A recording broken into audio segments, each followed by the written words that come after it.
नमस्कार, आपले सर्वांचे स्वागत आहे. कर्मचाऱ्यांसाठी आनंदाची बातमी. चुकीच्या फिक्सेशनमुळे पेन्शन नंतर वसूल होणार नाही. कोर्टाचा मोठा निर्णय. चला तर पाहूया ही सविस्तर बातमी. त्यापूर्वी चॅनलला नवीन असाल तर सबस्क्राईब करायला विसरू नका आणि नवनवीन अपडेट मिळविण्यासाठी बेल आयकॉनला प्रेस करायला विसरू नका. ही अत्यंत महत्त्वाची माहिती आपल्या सहकारी मित्रांना शेअर करून व्हिडिओला लाईक करायलाही विसरू नका. अनेकदा असे दिसून येते की चुकीच्या फिक्सेशनमुळे किंवा इतर कोणत्याही कारणाने जास्त रक्कम भरल्यास सरकार त्याची वसुली करते. या संदर्भात उच्च न्यायालयाने आपल्या प्रमुख निर्णयात स्पष्ट केले की पेन्शन निश्चित झाल्यानंतर जर एखाद्या व्यक्तीला जास्त पेन्शन जारी केले असेल तर ते चुकीचे घोषित करून ते नंतर वसूल केले जाऊ शकत नाही.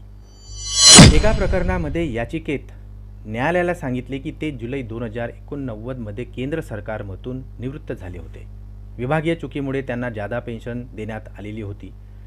सप्टेंबर 2023 मध्ये केंद्र सरकारकडून त्यांना नोटीस मिळाली. याचिकाकर्त्याने सांगितले की पेन्शन ठरवण्यात त्यांची कोणतीही भूमिका नाही, त्यामुळे वसुलीची नोटीस कशी आली.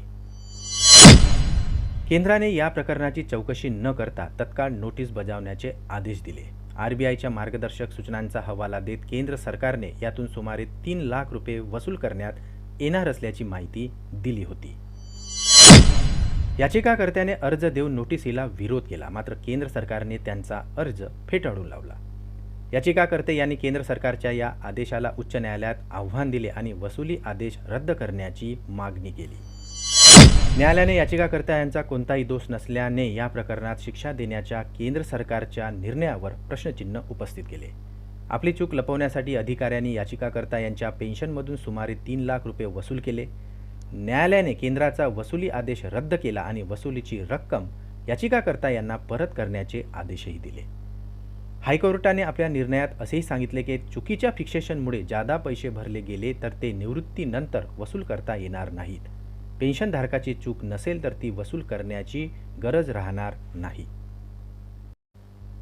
पुन्हा भेटू आमच्या यूट्यूब चॅनलमध्ये नवीन अपडेटसह. तोपर्यंत आनंदी रहा. नमस्कार.